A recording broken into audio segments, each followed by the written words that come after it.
Good morning, colleagues. Good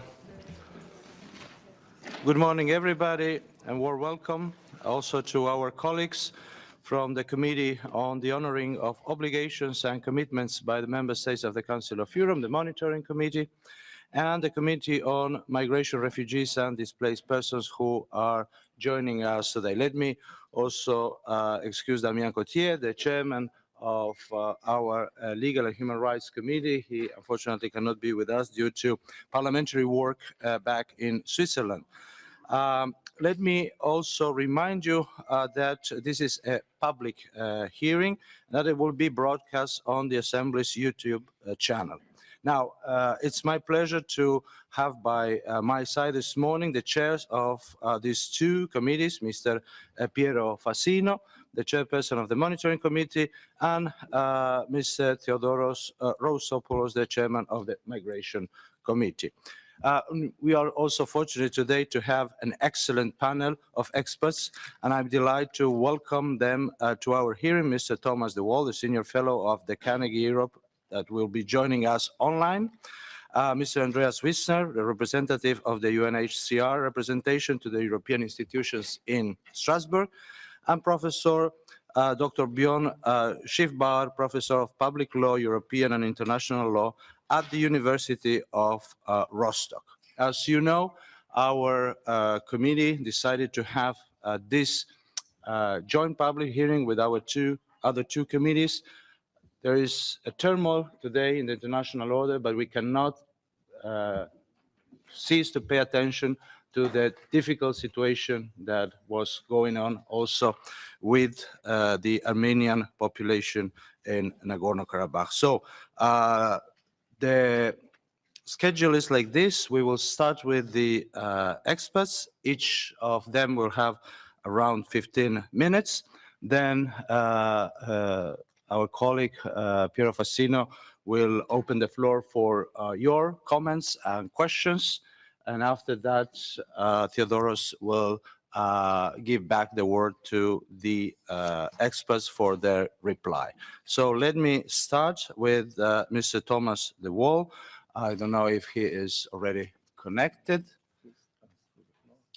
He asked for the floor, just a second. And as soon as we can establish the online connection, we will start with his intervention. Yeah? No? There you go. Yeah. Mr. de Waal, please, your 15 minutes. Good morning from London. I'm very sorry not to be with you in person. I'm hearing a little echo, but hopefully no, I think that is gone. And it's a great honor to be able to talk to the Assembly today, as you say, in this time of international turmoil, not least of which is the very sad situation in the South Caucasus. Let me begin with the September the 19th military assault by Azerbaijan on Nagorno-Karabakh, which resulted in several hundred deaths, almost all of them military ones, but civilians also suffered. This military operation marked what I would call the formal end of the Armenian majority region known as Nagorno or Nagorny or Mountainous Karabakh, which has existed with that name as a territorial entity since 1923, and for many preceding centuries with other names. This is a human tragedy for its people. As you know, almost the entire Armenian population, more than 100,000 people, probably 99% of the people who were there on September the 18th, fled to Armenia following the military operation. Obviously, this conflict is very old. I've written about it for many years. It's had many phases, many twists and turns. Over the decades, unfortunately, force, not diplomacy, has always determined outcomes, with both Armenians and Azerbaijanis making facts on the ground through military operations. Over the years, there were also many difficult questions to the Armenian side. Since 1988, both Armenians and Azerbaijanis have used have used what can be qualified as ethnic cleansing, using force or the threat of force to drive members of the other community from their homes. So this latest round of violence is also one more tragic blow to prospects for peace and reconciliation in the South Caucasus. Now, I want to make the point that it's all the more tragic in my view because it could have been avoided, as active diplomacy was also underway. Since December 2021, there has been a serious Western-mediated diplomatic process, moderated by EU Council President Charles Michel, which deserved more investment from all sides, and in particular from Azerbaijan. It ran in parallel to negotiations between Armenia and Azerbaijan run by Moscow.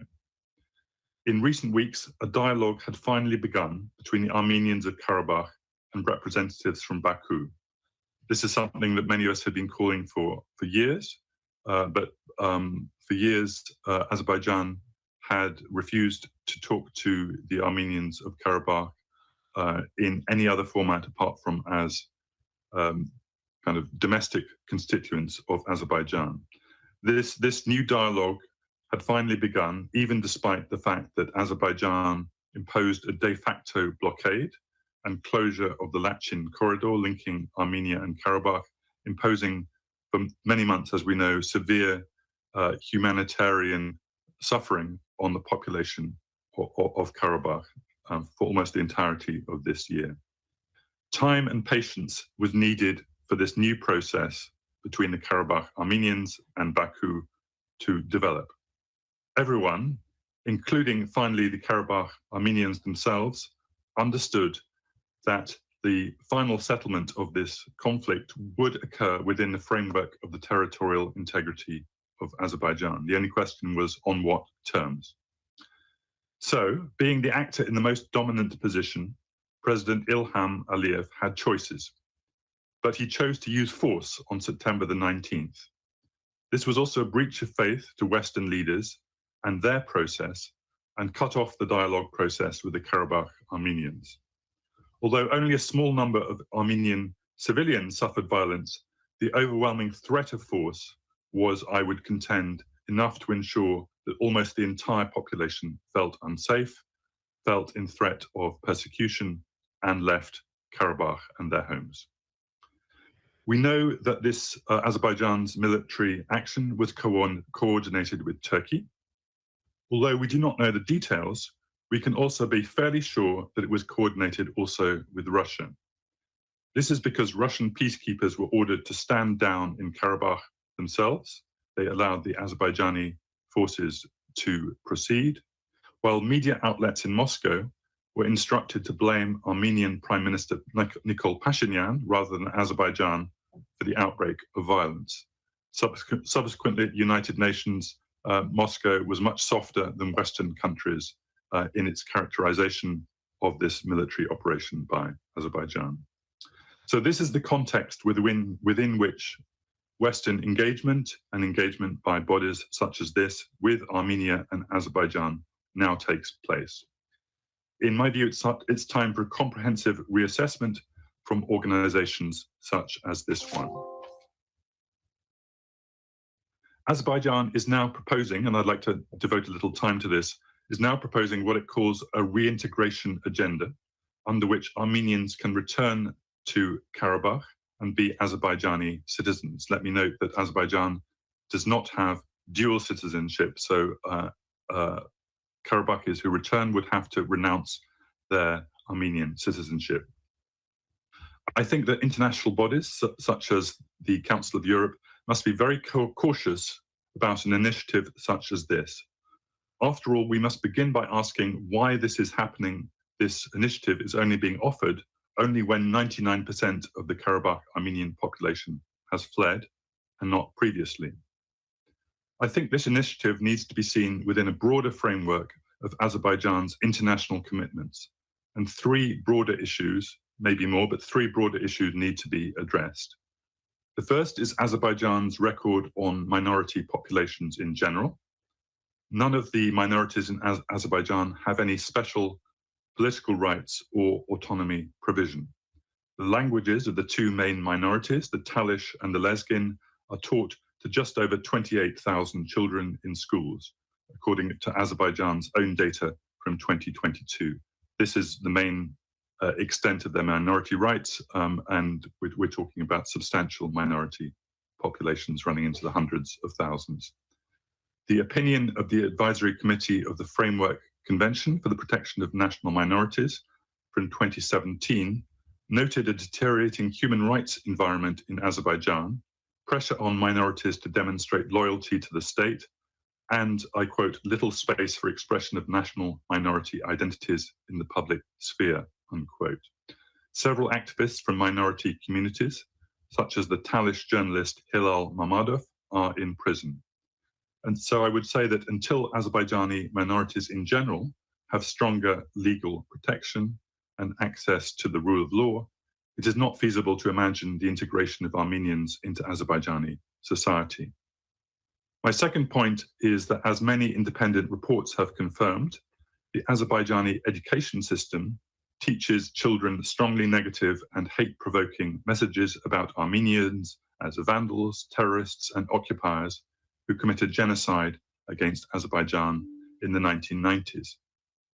I should also note in parenthesis that the Armenian education system does the same, though I would say without the same level of intensity. Without a wholesale reform of the national rhetoric about Armenians, as expressed through the education system, also the media and political discourse in general in Azerbaijan, I would say it's difficult to imagine Armenians feeling safe to live freely on Azerbaijani territory. Thirdly, any initiative such as this requires international scrutiny, and Azerbaijan's record on this is very poor. There have been many calls over the years to allow international fact-finding and monitoring missions to visit Nagorno-Karabakh. Prior to 2020, some of these were rejected by the Armenians of Karabakh. More consistently, and especially since 2020, these proposals for the UN or other organizations to visit have been rejected by Azerbaijan, meaning that Nagorno-Karabakh remained a deeply isolated region, with the International Committee of the Red Cross the only international body on the ground. As you know too well, this assembly also called for a fact-finding mission to Karabakh in June during the blockade, but the call was rejected by Azerbaijan. I also note the international requests by cultural institutions to visit the site of the famous medieval Armenian cemetery in Julfa Nakhchivan, which is widely reported to have been completely destroyed, have also been rejected. 2 US ambassadors to Baku who requested to visit the site of the cemetery were refused permission to do so. This also has implications for the fate of the substantial Armenian cultural heritage in Karabakh, which is now under full Azerbaijani control. I also have a few other comments. Just tell me how much time I have remaining. You have about 2 to 3 minutes to wrap up. Okay. Just briefly, let me, and we can return to this in the question and answer session.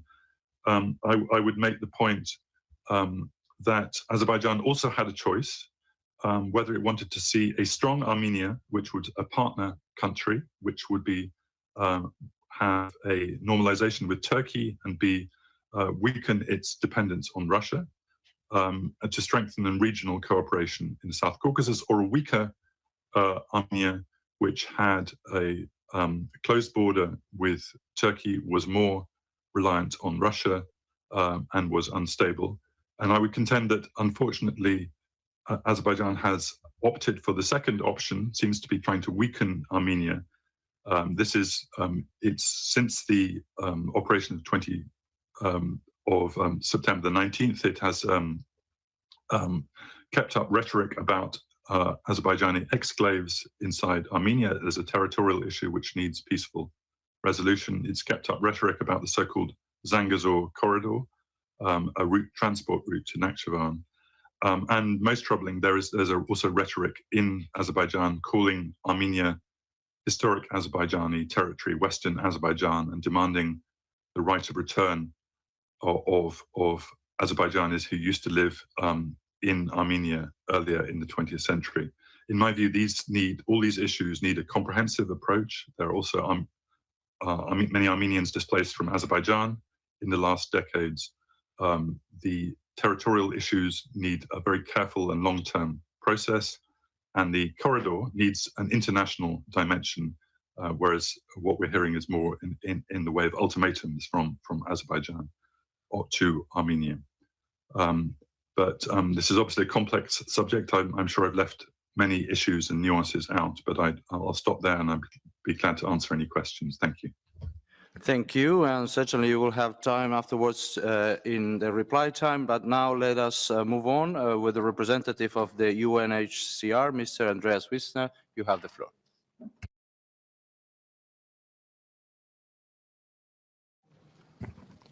Thank you, Mr. Chair. It's an honor to be here with you. Let me just finish setting up my presentation that we have prepared to illustrate a few facts, especially regarding UNHCR's humanitarian response to the recent displacement situation.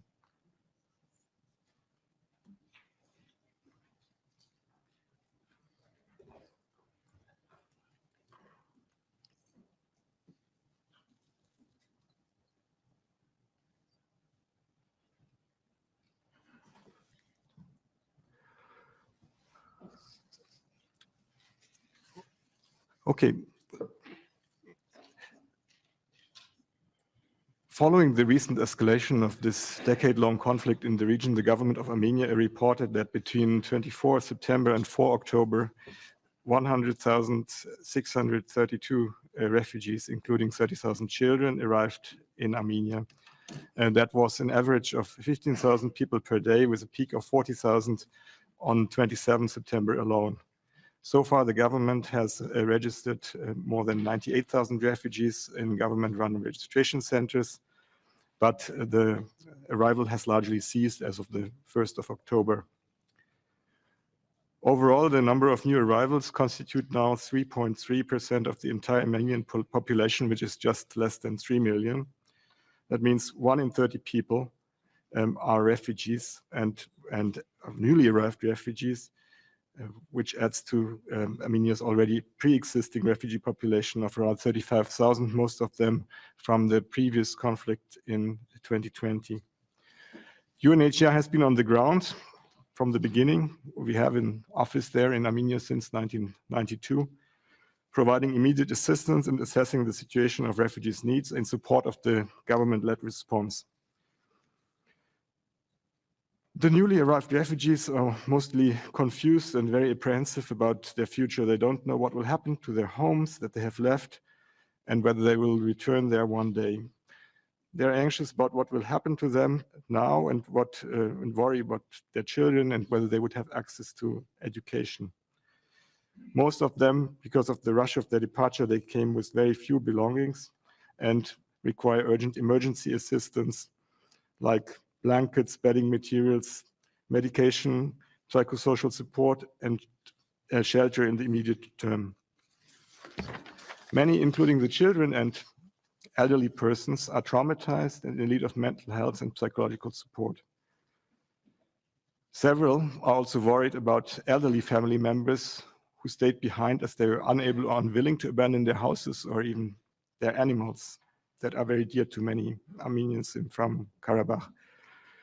Many refugees have a rural background who left behind their livestock, which is now left roaming around, risking to perish in the cold weather of the winter when it sets in. And similar applies also to many pets that had to be abandoned in the panic of departure for lack of transportation opportunities. The government of Armenia has been making consistent and commendable efforts to register the newly arrived and meet their rapidly growing needs. In support of this exemplary government-led response, UNHCR is leading the interagency refugee response, working with the resident coordinator's office, the other UN agencies, and NGOs. There are sectoral working groups in place under which UNHCR is leading the one on the global one, intersectoral working group, and sectoral working groups on protection, shelter, and core relief items, non-food items. However, further support and funding from the international community is urgently needed. Therefore, to ensure more predictable funding, at least over the coming 6 months and hopefully beyond. A refugee response plan or emergency and resilience appeal was launched on 7 October. And as you see at a glance, some figures contained in that report based on 136,000 refugees in Armenia, and also to be assisted 95,500 local persons assisting them. International community is appealing for $97 million for a total of, on behalf of a total of 16 partners, most of them local NGOs. This plan supports and complements the government response and aligns activities of all actors, which will also take into account the upcoming expected harsh winter months when critical support will be required. This response plan stresses that not only immediate emergency response needs, but also medium and long-term needs must be considered, which is typical in refugee situations like this one.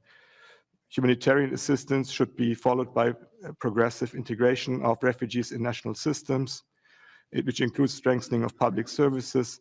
And finally, humanitarian assistance should merge into development assistance so that it can be gradually phased out while national institutions are strengthened, especially in places that are mostly affected by refugee arrival. Maybe I can just introduce briefly a few of the sectors where UNHCR and the government are partnering to meet the most urgent needs, specifically with regard to registration. The government has done an exemplary job with some IT assistance from UNHCR. Then when we come to accommodation and assistance, which is one of UNHCR's specialties, there is an urgent need of a repair of existing shelters. The housing available for emergency accommodation is in short supply.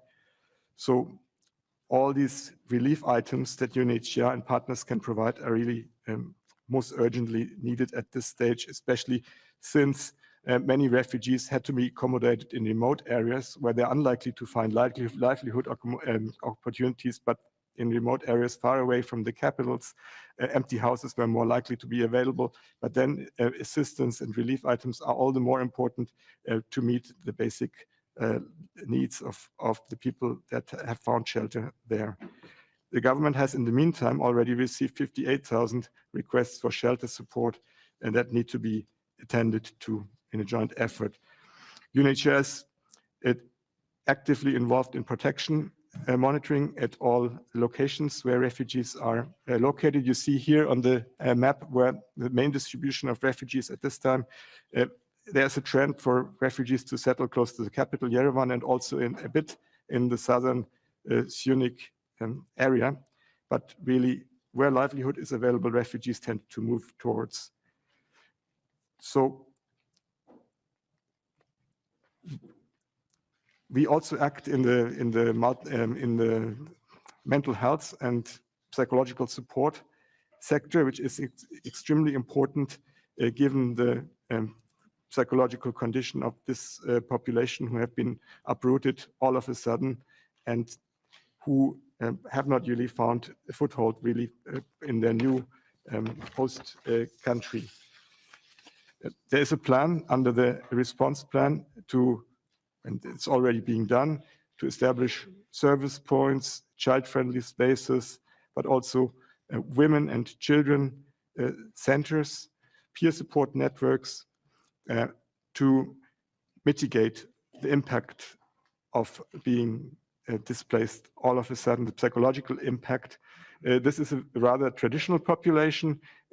I've been told they are not so much interested in having psychological one-to-one support, but more in the mental health support, more on a community basis. So this is what is being put in place now together with the authorities. In terms of education, for the time being, 40% of the new arriving refugee children have already been enrolled, but this is not enough. This is a rather low enrollment because this is due to the population not having stabilized yet, as most are looking for opportunities, for livelihood opportunities in several locations before settling down more permanently.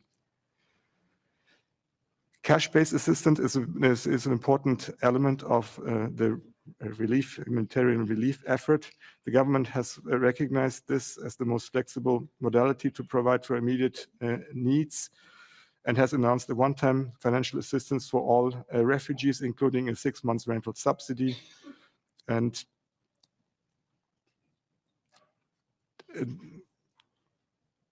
this cash assistance should then slowly be transferred into national systems. So there's a need, of course, that refugees don't receive specific assistance, refugee assistance, for a long time, but they should be, as soon as possible, included into national social protection schemes. Finally, the refugee response plan also calls for long-term support. I'm not sure if this can be achieved in 6 months, but it has to be kept in mind from the beginning, the need to bring in international financial institutions and development actors to do things like upgrading schools and hospitals that cannot cope with the number of new users at this moment, and that need to be increased because people are likely to stay. I mean, it's 100,000 people who arrived, and our estimate is that at least 85,000 or so would probably see a longer-term perspective inside Armenia, whereas others also are likely to move on to abroad because many Armenians have relatives in the EU or in other countries. So there is also an expectation of a considerable secondary movement. But coming back to long-term efforts, it's really important that development actors are now mobilized with their bigger money. I mean, these appealed 98 million will not all be paid, and there's more money needed to build infrastructure facilities and to create real resilience in the local communities for the long-term support of this new population. And that, as I said at the beginning, makes up almost 3% of the Armenian population. It's really 1 out of 30 inhabitants. Imagine if this happened in a country like Germany or France all of a sudden, from one week to the other, basically. Now, there is you see the slide, and I think we can probably later distribute the presentation, and also you have access to this. There's a link to this refugee response plan, and that you can easily Google, and there's also a link on the presentation. Of course, you cannot click it from here. Maybe some population figures here. You see that most of the persons arrived are women, 30% are children, and you see an overview of the key figures here, how much is to be expended for how many refugees are to be assisted, and how many locals also who are hosting the newly arrived refugees and the ones that were already there. Here on this slide, you can see again the overall financial requirements and the number of agencies that are participating in the appeal, and how much money is actually being appealed for national, international NGOs and for UN agencies. It's not mentioned here explicitly. I think UNHCR alone is appealing for its own needs for some $14 million US until next March. Here you can see on this slide, you can see a division of the different sectors, assistance sectors, protection, shelter, resilience, cash assistance. You see it's a big part of the response to support the government in providing sufficient means for refugees to sustain themselves. And cash assistance is, of course, the most flexible means of providing some dignified means of survival for refugees in a country such as Armenia. Now, let me turn to solutions. This is probably an issue that goes away now from the refugee response plan, but it's looking a little bit into the future. And here, allow me to quote our High Commissioner, Mr. Filippo Grandi, who stated just 2 days ago on 9 October at UNHCR's Executive Committee meeting in Geneva. And there's the quote, which you also see on the screen. he said, whenever time comes, UNHCR is ready to discuss solutions for the IDPs and the refugees with Armenia and Azerbaijan. UNHCR has actually been ready to do so since the origin of the situation in the 1990s. You have 1 more minute. As part of its mandate, UNHCR stands ready, therefore, to work on solutions, including return in safety and dignity, in compliance with human rights for all refugees and internally displaced persons. Peaceful settlement of conflicts is essential for UNHCR and other actors of the humanitarian community to engage in meaningful work and support implementation of durable solutions. Respect for human rights and confidence-building measures. What we do in repatriation operations often, for instance, are go and see visits in this context, are also important factors that help the work of UNHCR and the humanitarian community. UNHCR will be anxious to contribute to these efforts, disseminate good practices, and provide technical support to all parties. Thank you. Thank you, and the Secretariat will be happy to distribute the presentation afterwards to colleagues or the link that you facilitated. Now let's continue with Dr. Bjorn Schiffbauer, Professor of Public Law, European and International Law at the University of Rostock. Dr. Schiffbauer, you have the floor. Okay. Dear chairpersons, distinguished state representatives, thank you very much for giving me the opportunity to speak to you. Please allow me to focus only on some major aspects of international law, which are part of the bigger picture of international affairs. It remains undisputed that Nagorno-Karabakh is part of the territory of Azerbaijan, and that therefore Azerbaijan has jurisdiction over this territory, including the individuals living there. However, Azerbaijan's sovereign rights apply only within the standards of international law, that is, treaty and customary law. In context with Nagorno-Karabakh, there is no legal justification allowing Azerbaijan to ignore its obligations from international law. So, what are these obligations more specifically?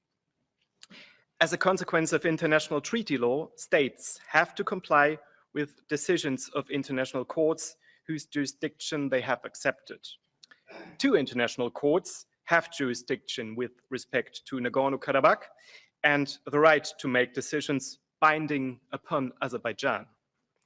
The European Court of Human Rights, based on the European Convention on Human Rights, and the International Court of Justice, based on particular treaty law, here the International Convention on the Elimination of All Forms of Racial Discrimination.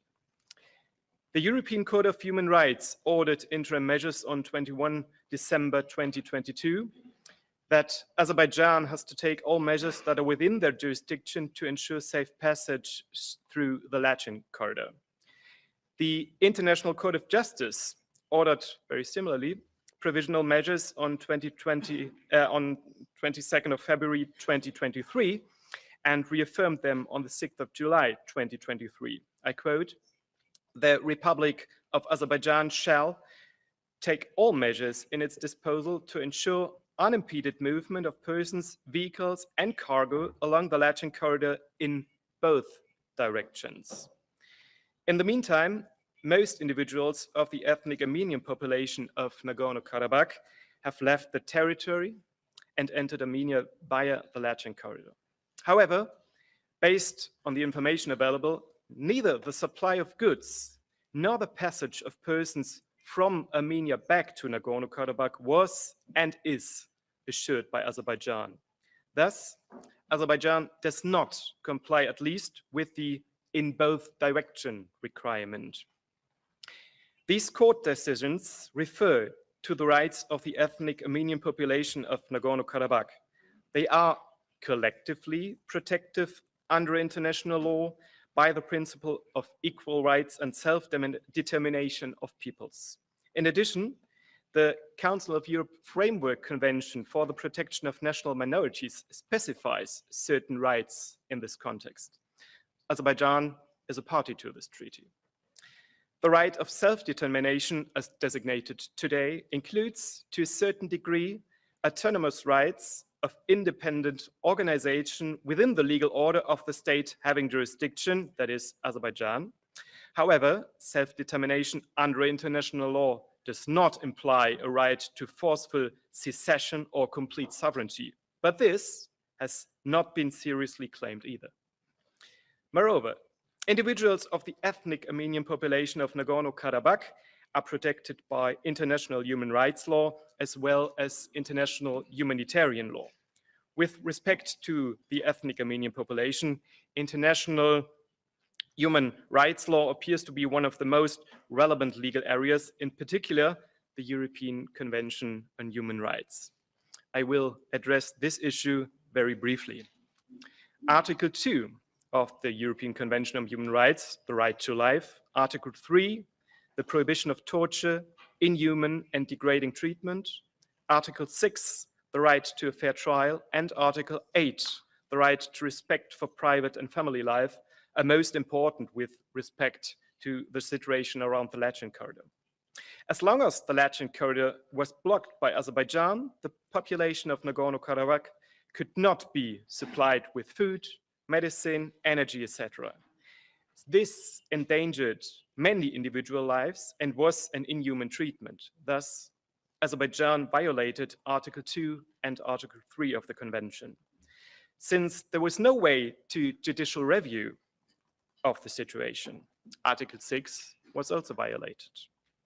Finally, as long as individuals from Nagorno-Karabakh could not pass the border to Armenia to visit their family members, Article 8 was violated in addition.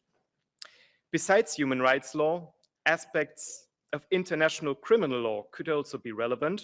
By now, it at least cannot be excluded that several offenses of war crimes and crimes against humanity have been committed by individuals from Azerbaijan. However, jurisdiction on these crimes is a different matter, and additionally, the crime of genocide, the crime of crimes, is a different matter too.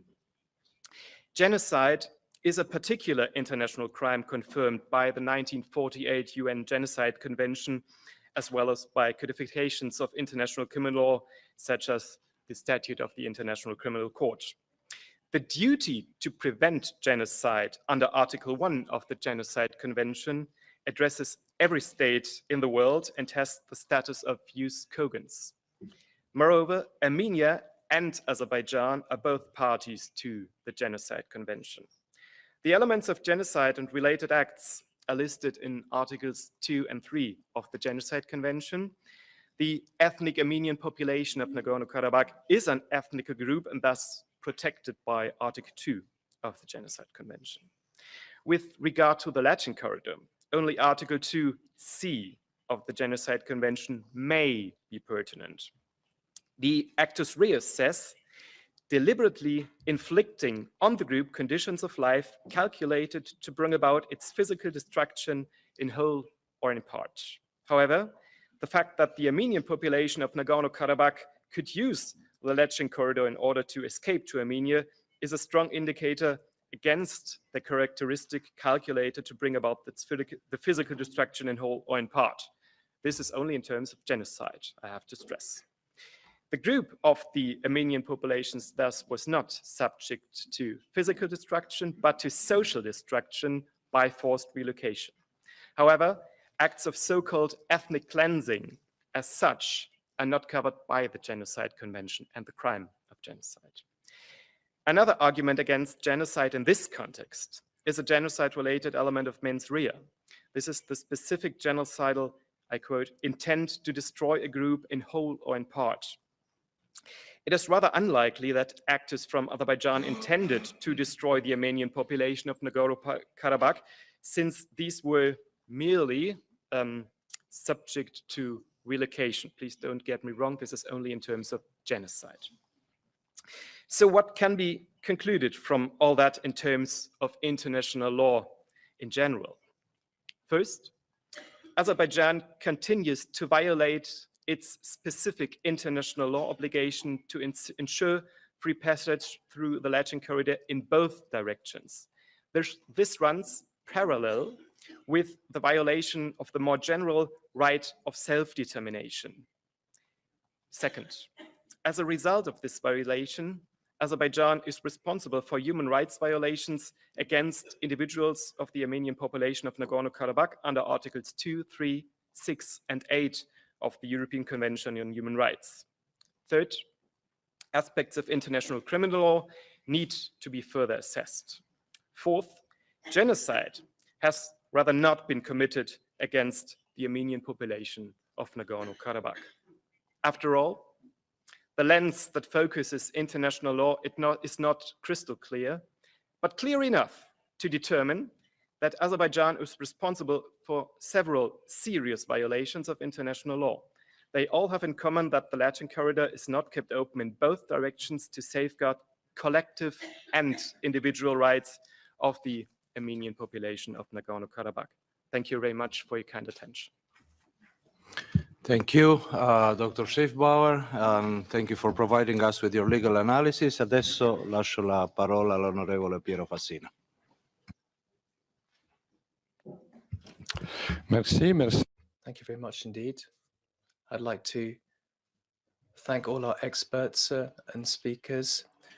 I'd like to thank you for coming to take part in this joint hearing. There are so many of you who've come here.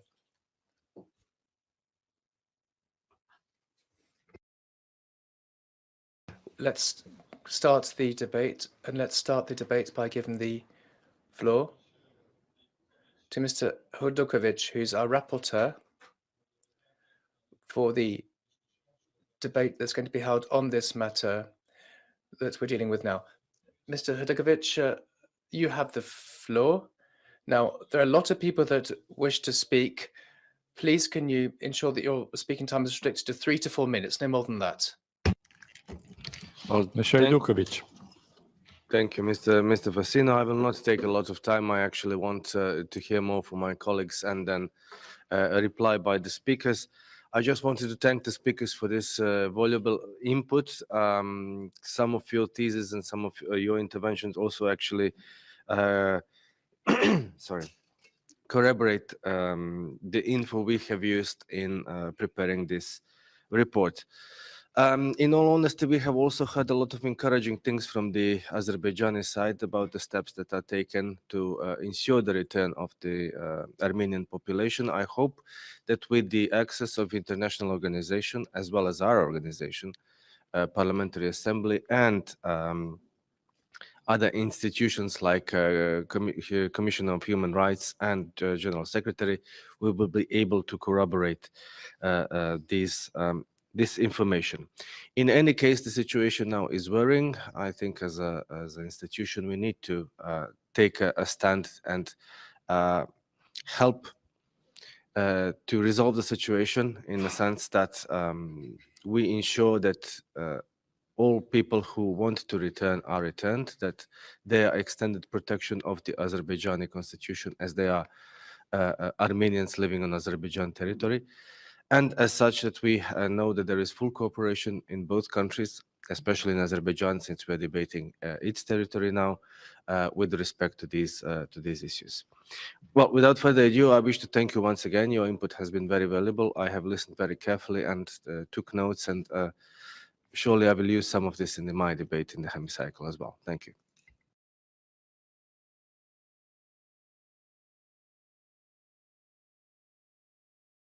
Merci, monsieur. Thank you very much indeed, Mr. Hodokovic. Let me now give the floor to Mrs. Christofferson. She's a co-rapporteur on Azerbaijan. You have the floor. Vous avez la parole, Madame Christofferson.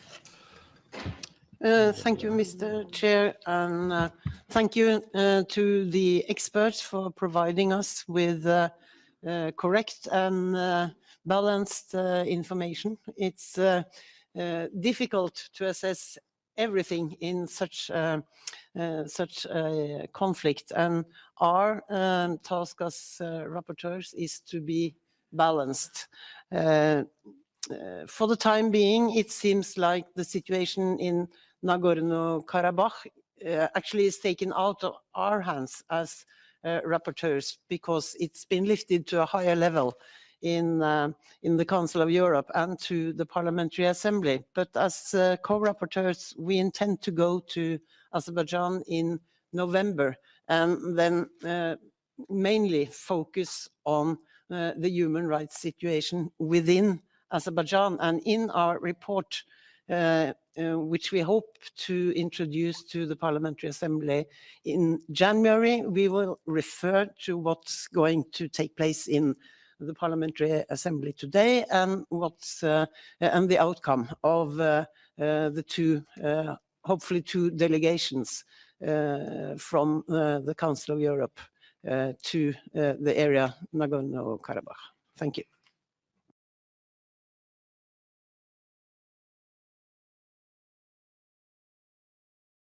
Merci. Thank you very much. Let me now give the floor to Mrs. Harberg. She's a rapporteur from Armenia. You have the floor. Microphone, please. Sorry, I haven't asked about the floor. Do you want me to say something, or I just listen to the other interventions? Thank you.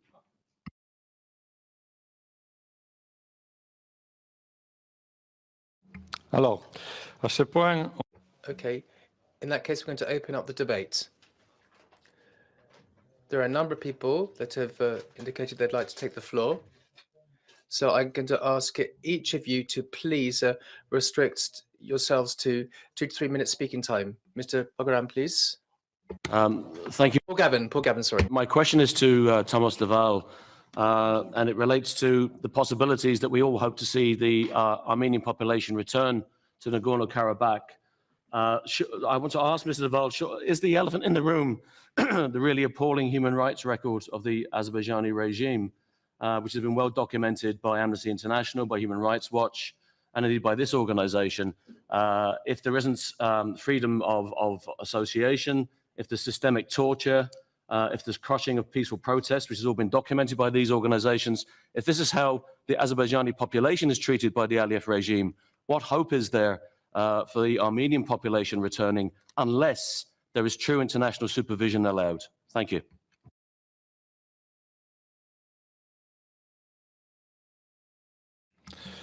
Thank you. Tabadanyan, please.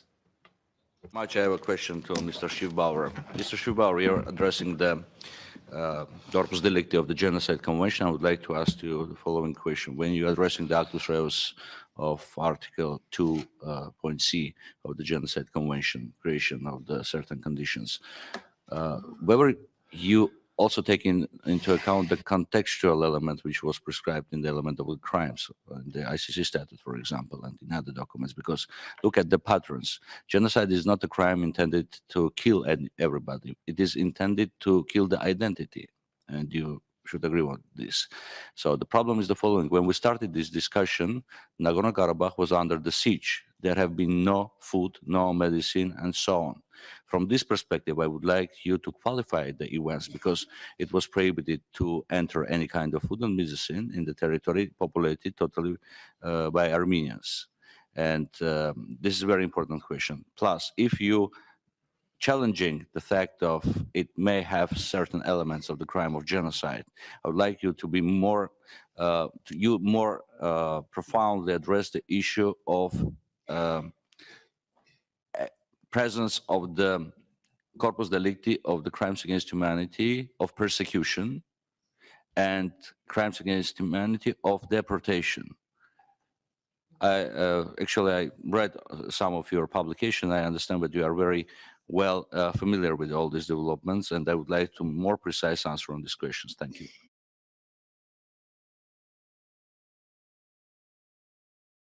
Mr. Pierre Fride, please. Thank you very much. I'm going to be talking in French.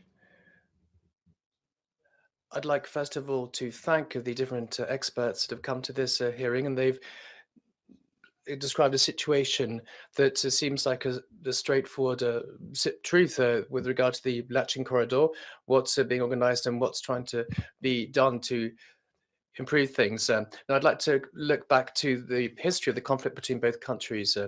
In 2020, I was the chair of the Migration Committee, and with my friend Paul Gavin, we had a debate that was organized on the humanitarian situation following the 2020 conflict. I'd just like to ask you what the latest state of play is with regard to the war prisoners that were taken at the time. Have things been sorted out since then? Because we didn't have any clear answer. We were told, well, they're not prisoners of war, they're terrorists, because they were caught with firearms and even though a ceasefire had been declared, and there was sort of a lack of a will on the part of the Azeris to resolve this and to de-escalate tensions. And I just wanted to ask you if this is still a major situation you're having to deal with. Thank you. Mr. Seydov. Mr. Seydov. Thank you very much, Mr. President. I'm not so surprised to hear this unilateral approach to the situation in our region. Despite of the fact that we have sent a lot of letters, a lot of information about what is really going on, unfortunately, we can see exactly the opposite attitudes toward the situation in the region. And I'm really very disappointed with presentation of Mr. Thomas de Waal, because this expert knows much better than others what is really going on. But what he said, first of all, he said that Azerbaijan refused to communicate with Armenians before this military operation. This is absolutely wrong information. We several times asked Armenians to come together, to sit together and to discuss. They refused that. He didn't mention even one word about the reasons of this operation. He didn't say that Azerbaijanis, more than 300 Azerbaijanis have been killed before the military operation. And he didn't say that Azerbaijan has already done a lot for Armenians who are living in Karabakh. And we open the electronic portal for registration Armenians who are willing to return back to Azerbaijan. Azerbaijan is doing its best for peace in the region, but unfortunately, yesterday, Mr. Pashinyan refused to sit together with my president and to continue peaceful negotiations about the situation in the region. That's why I ask Mr. Thomas de Waal to be objective and to take into account the facts that national minorities in Azerbaijan, they are living in peace and harmony. And the vivid example of that, that's a Jewish minority, which living in harmony with Azerbaijanis. Talish and Lezgin minority also. And his examples is a not adequate example for these discussions. And that's why I ask Mr. Thomas de Waal to take into account the realities, not to follow the propaganda and not to be an objective being an expert to international institution. Thank you very much.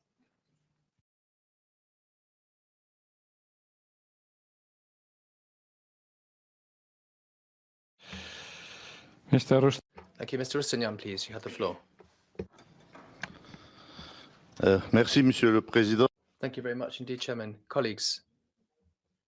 Well, I think the situation is very clear. Following the complete blockade of 10 months and following the war triggered by Azerbaijan against the people of Nagorno-Karabakh, the entire population of Nagorno-Karabakh has had to leave their homes where they've been living for centuries.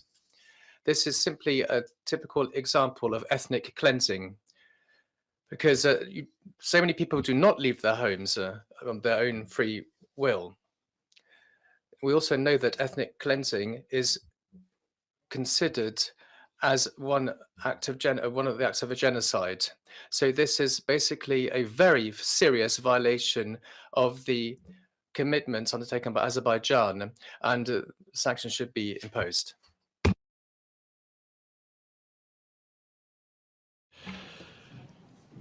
Next speaker, Mr. Yafarov. Thank you very much, Mr. President. I would like to start my speech with the conclusion that reintegration of ethnic Armenians is not a one-way ticket. All of us has equal rights before the law.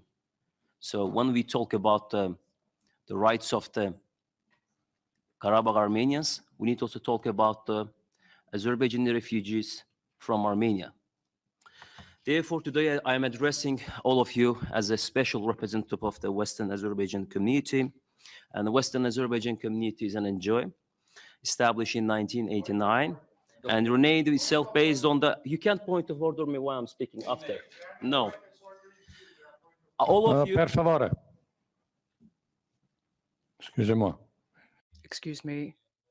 Everyone has the right to say their piece. It's a debate. It's a debate and a discussion. And all of you wonder why I represent the Western Azerbaijan community, because my father and my mother and my brother, they all were born in the Basar-Kecher region of the Armenia. It's in the south of the Lake Köyce. Year before a general meeting of the Western Azerbaijan community, which I attended as an observer, my father and the senior community members asked me to be a special representative on the international issues, and they entrusted me with this power. Their desire and devotion to go back homeland, Armenia, is unbelievable, and they want to go back altogether. They want to live in under constitution of the Armenia, and they want to be a citizen of Armenia. I understand their attachment to home, but I don't have a capacity to comprehend it. For example, I understand, but I couldn't comprehend why my father and my mother cried when they saw some recent footage of their home, which was just 7 and 10 meters square. My father is over the age of 60, and same as my mother. They studied in Armenian school together. As a matter of fact, my grandfather was a school director in Armenia. And after they were expelled, forced to leave, and ethnically cleansed by Armenian government, which was well established by the United Nations General Assembly in 1993 resolution, which was adopted on 20th December with reference 14th December meeting of the EXCOM UNHR. Azerbaijan government hosted us for over 30 years. To such level, even the son of refugee, me, elected as MP in Azerbaijan. My father had a good life in Azerbaijan. He's a very accomplished person, but I couldn't comprehend why he cried over for his home, which is 710 square meters. Later, he told me that he built this house together with his father. So after he marries my mother, they could move in. So unfortunately, before they move in, my grandfather died. They were only live there for some months. My father told me that he doesn't know whether he will see that he will go back or not, but he's sure that time will come, we will coexist together with Armenia in the same community I used to before. But he told me that when we coexist together, when we return, he told me that where his father's grave and his grandfather's grave, so to restore it and to take care of it.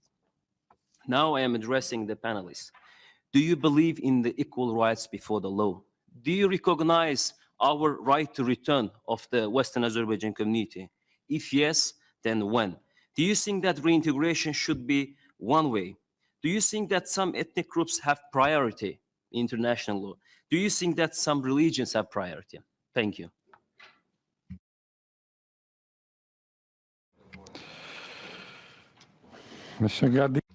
Next speaker, Mr. Gardili. Thank you, Mr. Chairman. I would like to express my gratitude to all experts, no matter whether we disagree or agree. This is a free debate, so I'm grateful to everyone who made their presentation.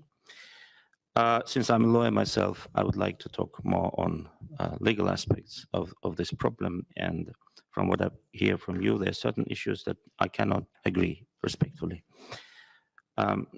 First of all, you said that secession wasn't seriously claimed, and this is not just my opinion. This is the series of facts that Armenians in Karabakh several times, many times in fact, during the Soviet Union, but successfully and at the very end of the Soviet era, they did claim secession from Azerbaijan. They had the decision of the, at that time, Nagorno-Karabakh Oblast Soviet Council, that's how it was called.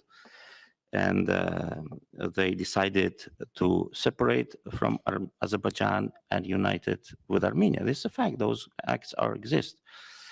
And then they held a referendum in December in 1991, claiming independence from Azerbaijan. Then they started claiming that they never were part of Azerbaijan, neither before Soviet Union nor after Soviet Union. So there were a series of acts and deeds by the Karabakhi Armenians, which proves that they did have a serious intention to secede. So that's just a comment. Then self-determination, as the right to self-determination does not by itself oblige states to give autonomy to any part of its territories. You all come from different countries. In some of your countries, there are autonomies. In some of your countries, they are not. It's the fact that autonomy exists in one country, doesn't exist in another one, is more a historical fact or a cultural context rather than legal claim. And of course, self-determination, the right to self-determination are possessed by peoples, not by ethnic minorities. And I would like to remind you that back in the 90s, I think it was 1994, that Norwegian professor Esbjørn Eide was entrusted by the General Assembly of the United Nations to prepare a report on the definition of a people. There was one question put before them, Esbjørn Eide: what constitutes a people? And Esbjørn Eide considered many cases, including Karabakh. And he wrote in his report that Armenians in Karabakh are not people, they are ethnic minorities. He went even as far as to say that, for example, Armenians in France and in America, in the United States, are not ethnic minorities, because he invented the term mother country, because they do not have historical links with mother country. But Armenians in Azerbaijan are ethnic minorities because they do have such a link. So this is also a moral legal concept. And Karabakh recently, yes, for 30 years, consisted only of Armenians, because Armenians in Karabakh themselves committed ethnic cleansings. Time. Why 1 minute? Time. So yes, I'm finalizing. So Karabakh the population of Karabakh was consisted of Armenians. This fact should not be taken for granted, because the context is there were Azerbaijanis living in Karabakh, but they were all expelled even before the active war started.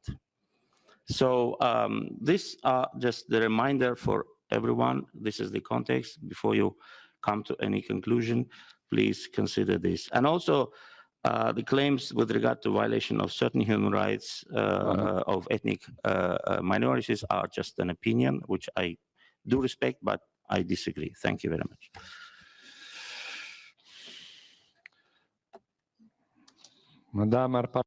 Next speaker, Mrs. Arpadarai. Thank you very much, dear colleagues. Thank you for your thoughts, dear experts. My question is to Mr. Thomas Deval. Well, there are serious claims that Mr. Deval was working with Ruben Vardanyan, who is a money launderer, very known person. He was hired by Mr. Vardanyan. There are reasonable doubts in that, and he is the person from sanctions list in Ukraine. So I don't know whether he can be an expert here, because he is if he works for the Armenian side, which again I'm saying that there are doubts and serious claims on that, he cannot be expert. But again, the one thing that Mr. Deval didn't mention is that why it all started. Mr. Deval didn't mention that Azerbaijan doesn't have a record of ethnic cleansing. It is Armenia that has ethnically cleansed 1 million Azerbaijanis. Not only Armenia occupied Karabakh and surrounding regions and ethnically cleansed Armenia.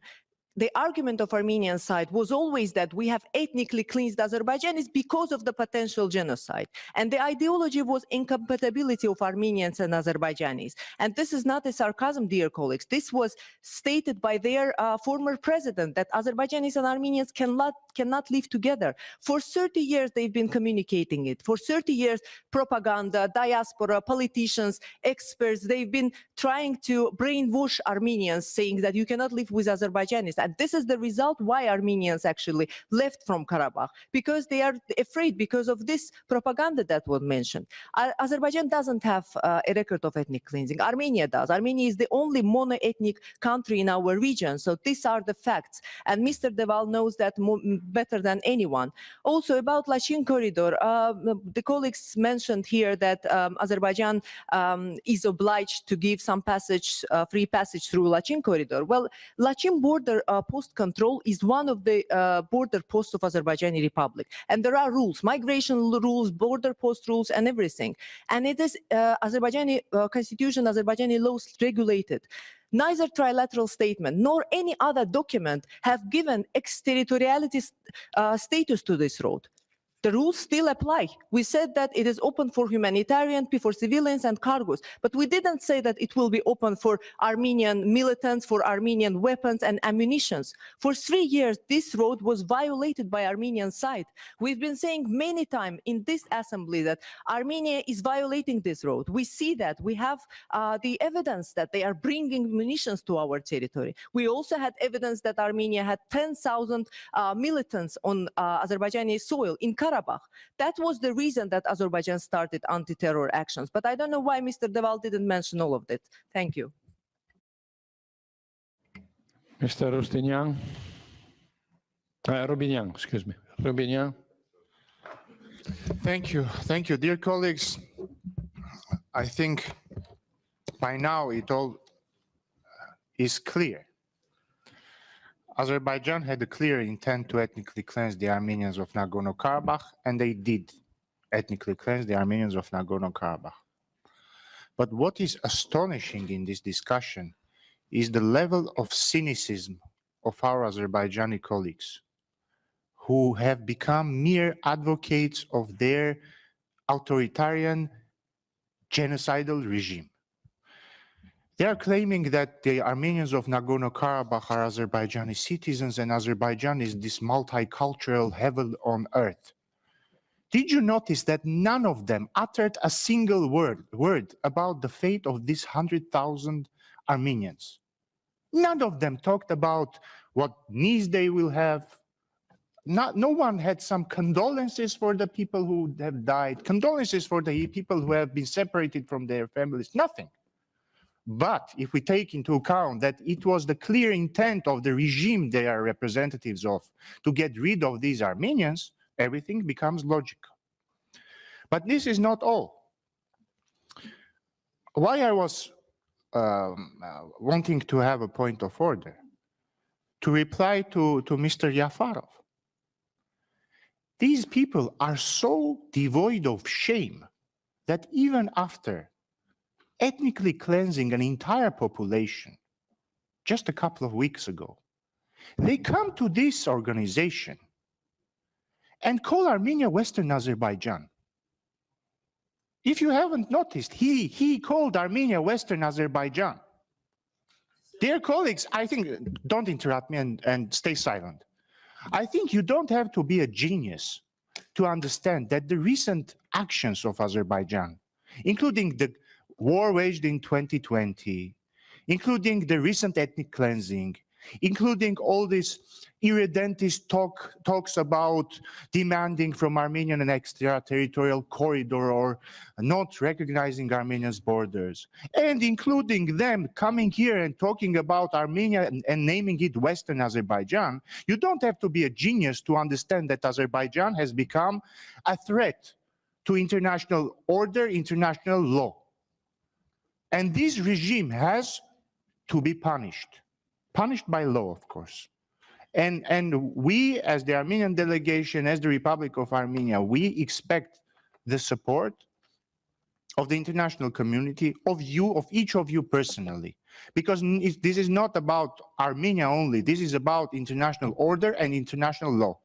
And dear chairs, I kindly ask you not to allow anyone here to use irredentist, aggressive terms. It is not acceptable to call the territory of Armenia Western Azerbaijan. I think I don't need to explain why. Thank you. Mr. Molazada. Thank you very much, Mr. President. It's really strange for me that a representative of the UNHCR didn't mention 1 million Azerbaijani refugees. They became refugees after brutal ethnic cleansing. Just would like to remind to Mr. Thomas Val, he wrote about it in his book, Hojali massacre, when one night 600 children were burned and killed. But it's okay. Refugees could not return back to Karabakh because of the situation regarding of 1 million mines which planted in Karabakh. Every day, civil people dying of these mines. And also, Lachin Road, which we agreed after trilateral statement and ceasefire, was used delivering new mines. And there are a lot of facts that Armenian militaries who didn't leave territory according to trilateral statement. Russian peacekeepers came, but Armenia has 10,000 military who continue planting mines, continue killing civil people who are trying to return back to Karabakh. There were a lot of facts about that, but it's a pity that UN organization did not mention about the new victims who was before these anti-terror actions. And also, very important for all of us to think about the building a real measures of confidence building. We should work on that, but what we have new wave of hatred. A lot of problem regarding to who push out this Armenian population links to domestic political situation in Armenia, where Karabakh clans, brutal clans, which had a lot of military crimes, trying to return back to power, using refugees, using also some military links to them, just to have a coup d'etat in Armenia. A lot of problem regarding to Armenian domestic situation. And one of the other problem, Armenian authorities never kept their words. They said yes in Washington, they said yes in Brussels, then returned back, ran to Moscow and cancel all agreements. How to work, how to deal with them if they're afraid of their own situation in Armenia. There is a military opposition in Armenia. There are Armenian militaries in Azerbaijani territory, and they links to each other. I believe that we should also think about the crimes of military criminals. We should again look to them. They killed children, women. They did the same what we had in Ukraine. That's why I believe international organization should create tribunal about military criminals who now trying to come back. Monsieur Vardanyan, il faut terminer. Mr. Vardanyan, so you're going to have to wrap up because we do need to pass on the floor to our experts. So perhaps the last two speakers, Mr. Vardanyan and Mr. Loukaides, would kindly abide by their speaking time. So do not go beyond 3 minutes. Mr. Vardanyan. Thank you, Mr. Chair. I will try to be short. I would address to representatives here we have of Monaco, San Marino, and Liechtenstein. Imagine, if you can, that in one day, a bigger power decided to organize an exodus. In Nagorno-Karabakh, we have population more than in 3 mentioned countries. But the piteous thing that when we have started to discuss, to initiate this discussion in the legal committee, I urge to all my colleagues that, ladies and gentlemen, we are next door to ethnic cleansing. And initially, this discussion was organized to stop this ethnic cleansing, stop the exodus. Now we are in a situation when the exodus happened, and we have very cynical points of view from the authoritarian regime about the fact that they just decided to leave suddenly. That's why I would like to request our experts, and especially Mr. Schiffbauer, take into account in your final remarks all the speeches of racist nature which have been done during this discussion by our Azerbaijani colleagues. we should take into account very important fact. Even today, even in these circumstances, that the Council of Europe actually speaking about the very tough sanctions against Azerbaijan, Azerbaijani authorities trying to push us in any way. And this is non-interconnected with the international law. Mr. Jafarov read his biography. May I start to read my biography? From the my family's biography from the end of 19th century, from the Armenian genocide. Should I speak about Van, Bitlis, and so on? We do not do this. We are speaking about today. And the worst thing, Mr. Jafarov, being a president, I'm finishing, being a president of the subcommittee on human rights, do not address the human rights, because 100,000 people became victims of internationally wrongful act of crimes against humanity. And I would like you to address this issue. Thank you. Mr. Lukaides. Thank you, Mr. Chair. Well, we have been discussing this issue, and I have to remind ourselves, last June in this assembly, and we had an excellent report and a resolution speaking about the grave possibility and imminent danger to have an ethnic cleansing in Nagorno-Karabakh. I have to remind the members of the Monitoring Committee that we have been discussing the very same issue just a few days before the military attack of Azerbaijan, in the presence of the European Commission. And we have been warning that things should be done in order to avoid an ethnic cleansing, because it was so obvious that it was coming. And unfortunately, 10 days later, after our meeting in Paris, it came. We are talking about one more failure of the international system, of the international order, of our organizations, including our organization, EU, UN, and not only. And what we have to discuss now is the need not to have any more violations of international law in the area, in this turbulent area as well. And we have to be very strict and consistent when dealing with these issues. I'm a refugee myself, a displaced person. So I'm very sensitive when we're talking about refugees and displaced persons, whenever we speak about the Ukrainian refugees, whenever we speak about the Syrian refugees. But now we're talking about a disaster in relation with Nagorno-Karabakh. This is our issue now. And what we have to discuss, as Azerbaijan has a very bad record on the protection of human rights inside the country, unfortunately, and it is behaving as it is behaving against its neighbors, we think that we should discuss and be consistent in the same way that we have done in similar cases. This is my strong opinion.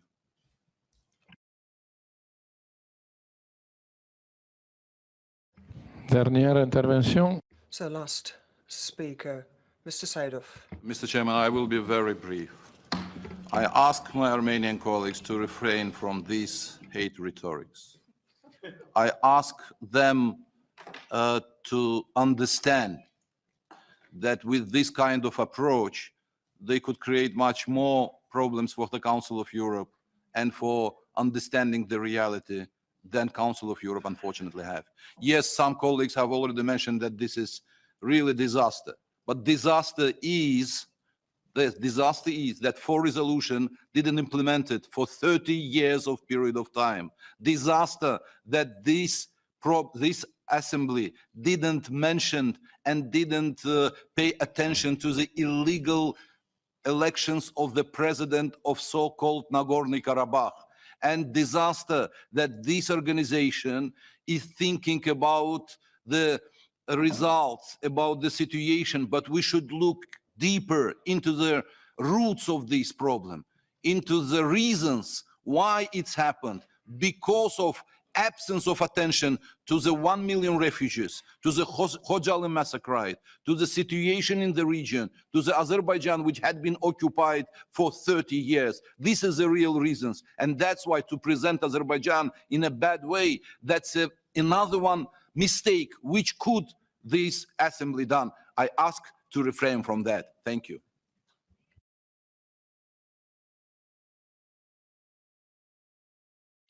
Merci à tous les collègues. Well, thank you to all of our colleagues. I'll give the floor to President Avramopoulos. Thank you, Mr. Fassino. Dear colleagues, allow me to say a few words. Between yesterday and today, yesterday's history, today we can change or we can write history. Must be present the willingness to do things, to change things. We have heard both sides. We have had a lot of interesting information. We have had analysis. And I think that this will help us in our today's meeting, especially later in the plenary. I will give now, in reverse order, the floor to the speakers. Mr. Schiffbauer, you will speak first.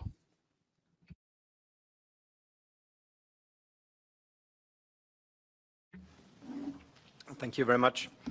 I take into account every contribution, and I'm very thankful for them.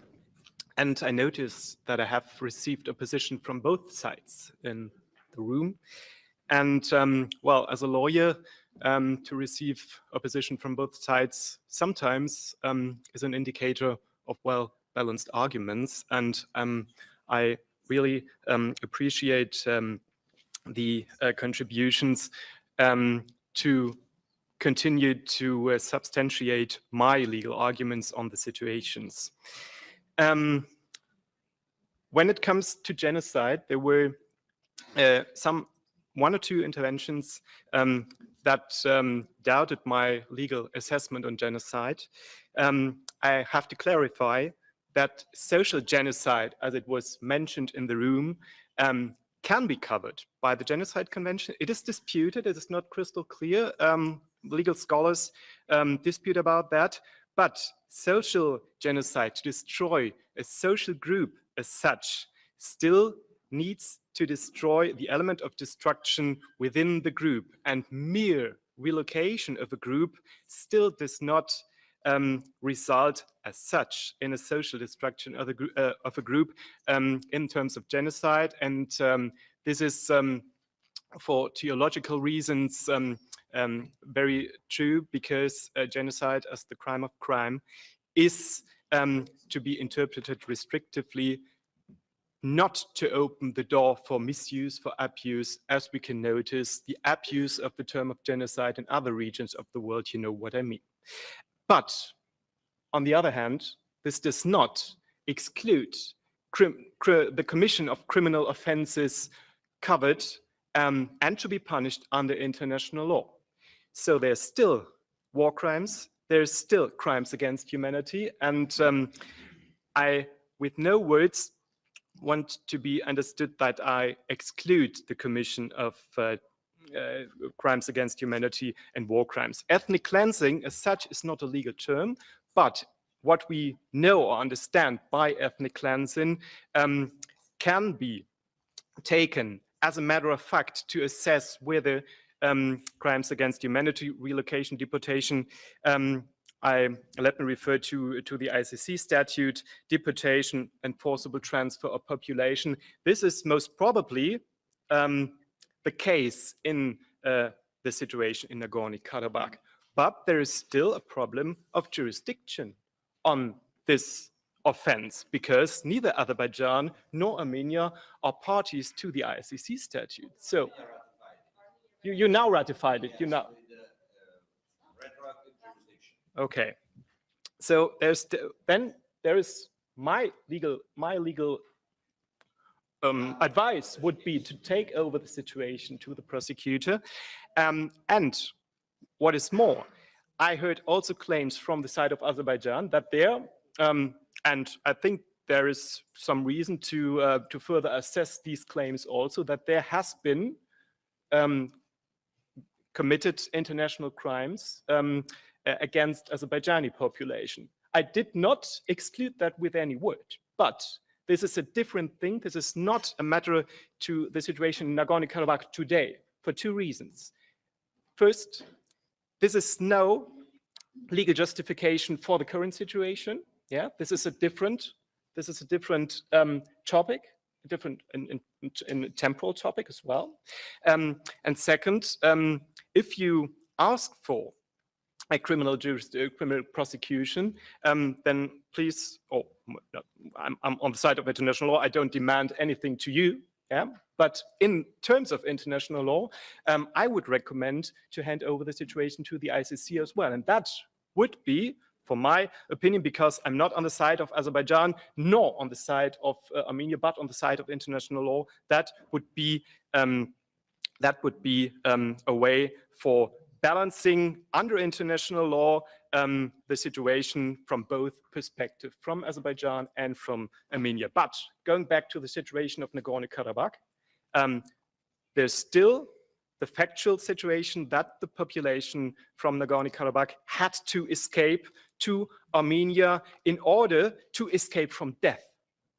And this remains to the responsibility of Azerbaijan, and this is still a violation of a grave violation of human rights. And I recommend, from a legal point of view, to the Assembly to react to that under the terms of international law by the means the Council of Europe has.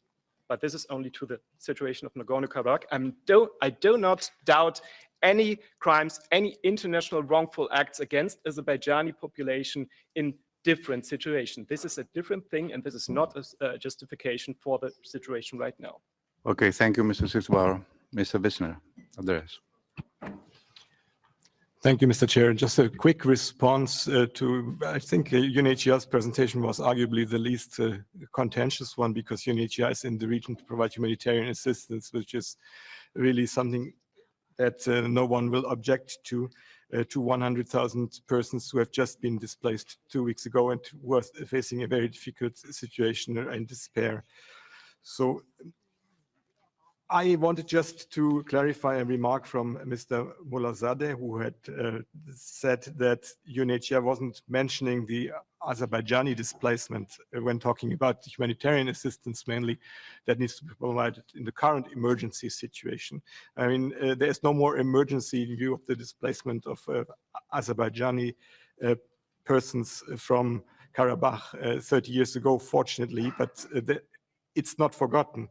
And that's why I would like to come back to the quotation from our High Commissioner Filippo Grandi 2 days ago, talking about durable solutions to the situation.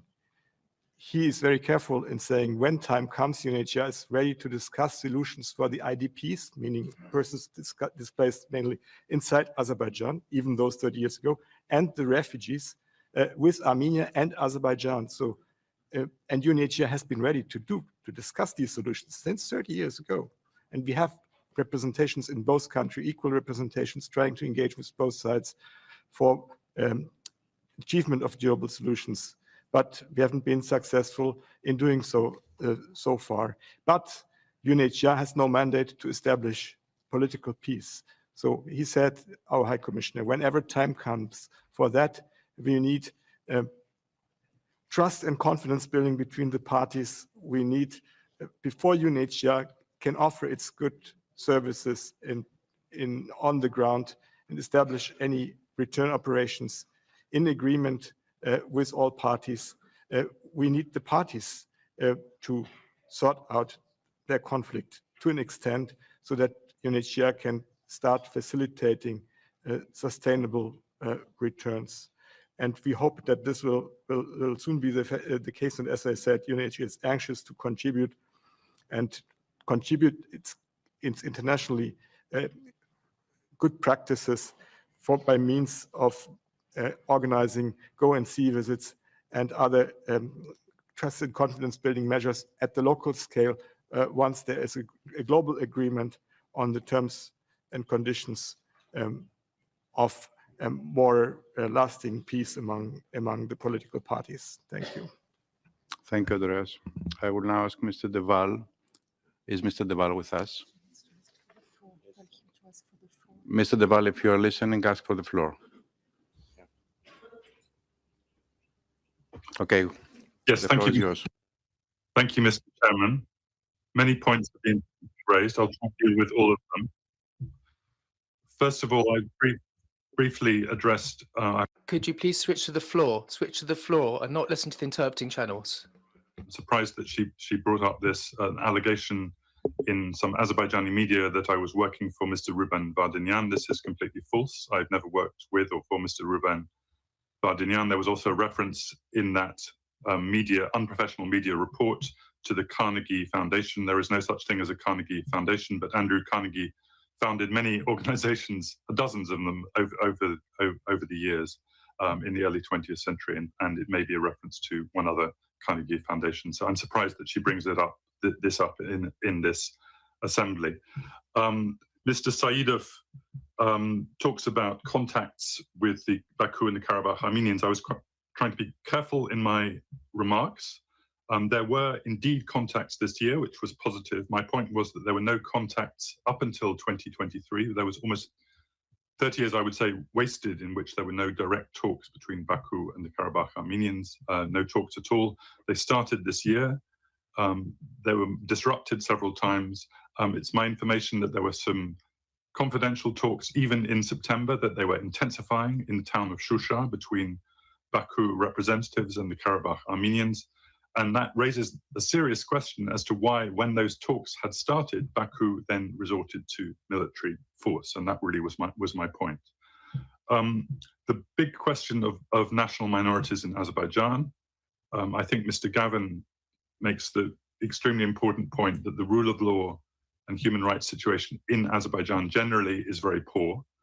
And therefore, Azerbaijani citizens generally don't have proper recourse to justice. When it comes to national minorities, there are indeed cultural and educational rights, which is positive, but it doesn't really extend beyond that. There are very few political rights given to minorities in Azerbaijan. And obviously, there's a specific problem with regard to Armenians who've been subject to hate speech over the years. Let me just quote you. There's an article in The Guardian newspaper on the 9th of October, which I recommend, from an Azerbaijani former IDP calling for reconciliation with Armenians, saying that he does not want this cycle of ethnic cleansing and hatred to continue. And he said that the president took power in 2003 and curtailed free speech in Azerbaijan, with the notable exception of hate speech against the Armenians. And I think this comes from an Azerbaijani commentator living now in exile. I think this is indeed a real severe problem. Let me also remind you that prior to 2020 war, President Aliyev had promised the Karabakh Armenians, I quote, the highest autonomy in the world. And then after the 2020 war, he said they had missed their chance and their autonomy had, quote, gone to hell. And so this, again, is the context in which the Karabakh Armenians are being offered some kind of deal to integrate into Azerbaijan. A lot of historical questions. I've written extensively about this over the years. This goes back to the breakup of the Russian Empire in the early 20th century, when this was a mixed region of Armenians and Azerbaijanis. What's now the Azerbaijani region of Nakhchivan has been for 100 years. In the early 20th century had a 40% Armenian population. The region called Zangezur or Sunik had a substantial Azerbaijani population. This is what Mr. Jafarov is referring to. There was mass flight in the early 20th century, even more mass flight in the late Soviet period when Azerbaijanis left Armenia, but also, hasn't been mentioned today, 200,000 Armenians lived in Baku, the city of Baku, and all of them fled under threat of violence in 1990 and from other Azerbaijani cities.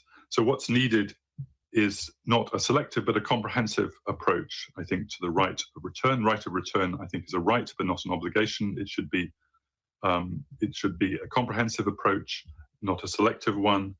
And this, I think, it is part of the search for justice in this conflict, which has seen much injustice, and violence.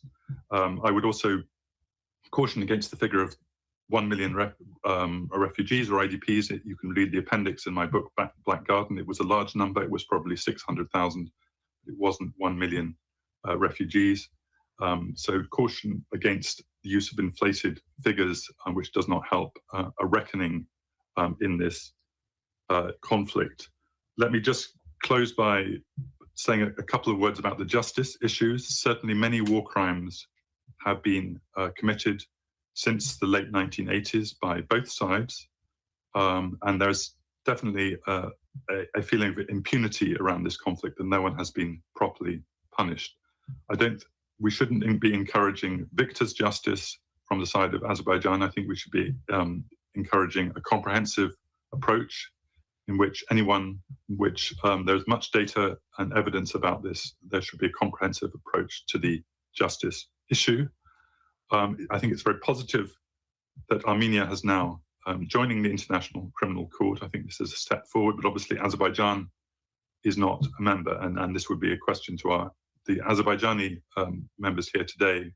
Would they encourage their government to join the International Criminal Court so that there's a comprehensive approach to the justice and impunity issue?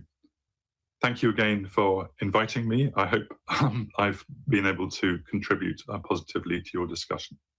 Thank you, Mr. Deval. I want to thank our honorable guests. And now, Davor, you have the floor to close the meeting. Thank you.